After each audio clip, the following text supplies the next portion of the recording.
Oke, jadi kisah malam ini dikirim sama aku yang bernama Dela dari Kalimantan Timur. Halo Dela. Nah, jadi pengalaman horor yang dialami Dela ini terjadi pada tahun 2019 lalu pada saat Dela menjalani tugas magang dari sekolahnya. Jadi ceritanya pada saat kejadian ini Dela masih duduk di kelas 2 SMK. Sekolahnya mengadakan sebuah program magang selama kurang lebih 6 bulan sebagai salah satu syarat kelulusan nih. Pada saat itu pihak sekolah membagi siswa-siswinya menjadi beberapa kelompok, di mana satu kelompok ini terdiri dari 2 orang aja untuk menjalani magang di tempat yang sama. Nah, pada saat itu Dela dipasangkanlah ini dengan salah satu temannya yang bernama Rosa, perempuan juga. Dan saat itu mereka berdua ini ditugaskan untuk menjalani magang di sebuah studio foto yang terletak di salah satu kota di Kalimantan Timur. By the way, kota tempat magang mereka ini beda lokasi dengan sekolah asal dan juga daerah asalnya si Dela. Setelah mengetahui bahwa mereka ini berdua satu kelompok, Dela pun segera langsung mengajak Rosa untuk pergi ke kota tersebut. Ayolah kita cari kos-kosan, jauh nih dari tempat rumah kita ya kan. Nggak mungkin bolak-balik, carilah kos-kosan di sana yang memang tidak jauh dari lokasi magangnya. Ayolah gitu.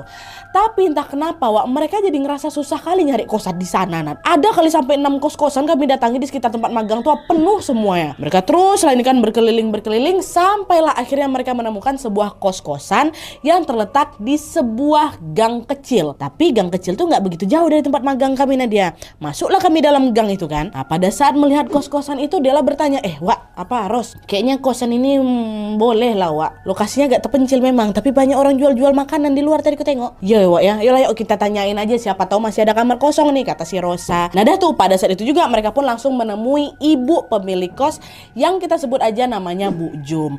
Dan kebetulan rumah Bu Jum atau si pemilik kos ini berada di samping bangunan kos-kosannya si Wawa. Dan si Bu Jum ini juga punya warung kelontong gitulah di rumahnya. Dah pada saat pertama kali bertemu nih, Bu Jum pun langsung menyambut mereka berdua dengan sangat ramah. Tapi di balik keramahannya itu, entah kenapa Bu Jum nih nge-screening kami beda kali. Dia ngeliatin kami dari ujung kepala sampai ujung kaki. Kayak gitu ramah sih ramah, tapi ditengok kayak gitu kan agak nggak nyaman gitu.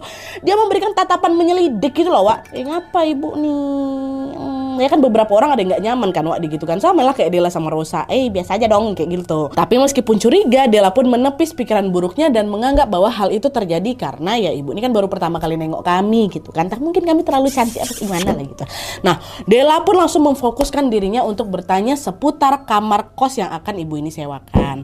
Pada saat itu Bu Jum bilang kalau di kos-kosan saya ini cuman ada satu kamar yang kosong, Mbak. Itu loh di kamar nomor 3 lantai atas, kata Bu Jum. Dengar itu senanglah mereka. Tapi gegara cuman ada satu kamar kosong, otomatis